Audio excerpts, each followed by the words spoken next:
Okay, hi, and welcome to my presentation for the 15.112 final project, if you could call it one. I made an application called DrawTogether, an application where you could draw together, right? So let's start the application. So first you need to run the server. This is my server.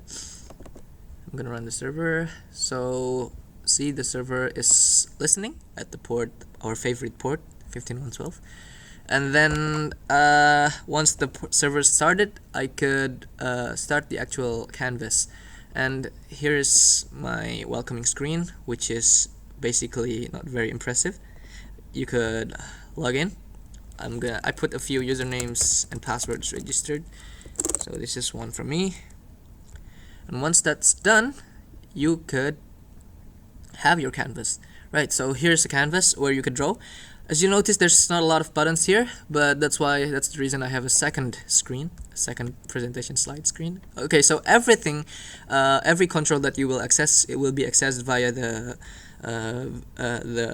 keyboard with key access, like as if you're a pro Photoshop user. So at default, you're in the draw polygon tool, which means if I drag like this, I can draw a 5-sided polygon. And then you could also draw a line. Draw a line, which by pressing the L button, there's your L button. So here's a simple line that you could draw over and over again, and over and over again. Right, and then you could also draw a free path, which is the charcoal style thingy that I showed in the beginning of the presentation. So you could draw a free path. So here's a free path. I could draw hello. I'm so original. Alright, so that would take a bit too much. So you could also use the select tool. Once you select, you could, there's my select tool. I'm selecting this part of the free path. You could select by clicking one item like this, and once that item is selected, you could change its color, for example. Right, so now it's on a different color. You could also select big stuff like this. Sorry. You could also select big stuff with dragging and dropping the selection area. So now I could also delete by pressing the delete button, which is something that I forgot to include there. And once you could also alter the number of polygon you want to draw. So if this is by default 5-sided polygon, you could change it to an octagon like that. You could change it to a hexagon like this by pressing number 6. And again, once it happens, you could select everything and move them around like anytime you like. So now let's get to the interesting part, which is where you draw together. Right, so I'm gonna log in with another username. Hello, professor. And I'm gonna log in. Gonna show here is the canvas. As you notice, it's different than the canvas when Akhyar logged in, because at that time the canvas was empty, but now it has something else there. It has something else. Well, yeah, so it's already drawn something, so I could connect this user, and as I draw here, look at this. The same thing appears with Akhyar. And if I draw anything, if I draw a line, that's not a line. If I draw a line, like that, the same thing is repeated by Akhyar. And similarly, if I draw something on this window, if I draw a polygon, or I do anything, some sort of action, I'm going to move this thing around, for example. This thing also moves around just flawlessly. I sound like Apple. Right, now if another user joins in, you could have more fun together.